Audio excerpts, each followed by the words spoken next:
ఈ సంక్రాంతికి 2 సినిమాలు రావడం ఖాయమైంది. ఒకటి నందమూరి బాలకృష్ణ గౌతమిపుత్ర శాతకర్ణి, మరోటి చిరంజీవి ఖైదీ నంబర్ 150. ఈ 2 సినిమాల్ని చూడడానికి తెలుగు ప్రేక్షకులు మరి ముఖ్యంగా ఆయా హీరోల అభిమానులు ఫిక్స్ అయిపోయారు. అయితే ఈ 2 సినిమాలు ఎప్పుడు విడుదలవుతాయి అనేది ఇప్పుడు ఆసక్తిని రేకెత్తిస్తుంది. గౌతమిపుత్ర శాతకర్ణిని జనవరి 12న రిలీజ్ చేయాలని ఈ చిత్ర బృందం భావిస్తోంది. దానికి ఒకరోజు ముందో వెనుకో చిరు సినిమా రావాలి. అయితే రామ్ చరణ్ మాత్రం గౌతమిపుత్ర రిలీజ్ రోజునే ఖైదీ నంబర్ 150 విడుదల చేయాలని ప్లాన్ చేస్తున్నాడట.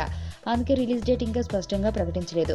గౌతమిపుత్ర రిలీజ్ డేట్ తెలిసాక తమ రిలీజ్ డేట్ అనౌన్స్ చేయాలని చరణ్ భావిస్తున్నాడు. ఒకే రోజు 2 సినిమాలు రావడం, అవి అగ్ర కథానాయకులవి కావడం గొప్ప విశేషమే. థియేటర్లు కళకళలాడిపోతాయి. అయితే సాంకేతికంగా చాలా సమస్యలు తలెత్తుతాయి. ముఖ్యంగా కావాల్సిన సంఖ్యలో థియేటర్లు దొరకడం కష్టం. దానికి తగ్గట్టుగా బాలయ్య, చిరు కావాలని పోటీ పడుతున్నారన్న తప్పుడు సంకేతాలు అభిమానులకు అందుతున్నాయి. హీరోలు స్నేహంగా ఉన్నప్పుడే అభిమానులు కొట్టుకు చేస్తున్నారు. ఇలా పోటాపోటీగా బరిలో దిగితే ఇంకేమైనా ఉందా? అయితే ఇవేం పట్టించుకోకుండా చరణ్ బాలయ్య సినిమాని టార్గెట్ చేయడం చర్చనీయాంశంగా మారింది. మరి ఏం జరుగుతుందో చూడాలి.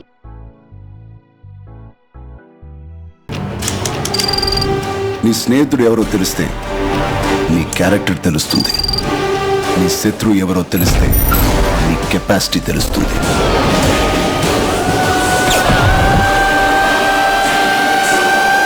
నా శత్రువుని సెలెక్ట్ చేసుకున్నాను.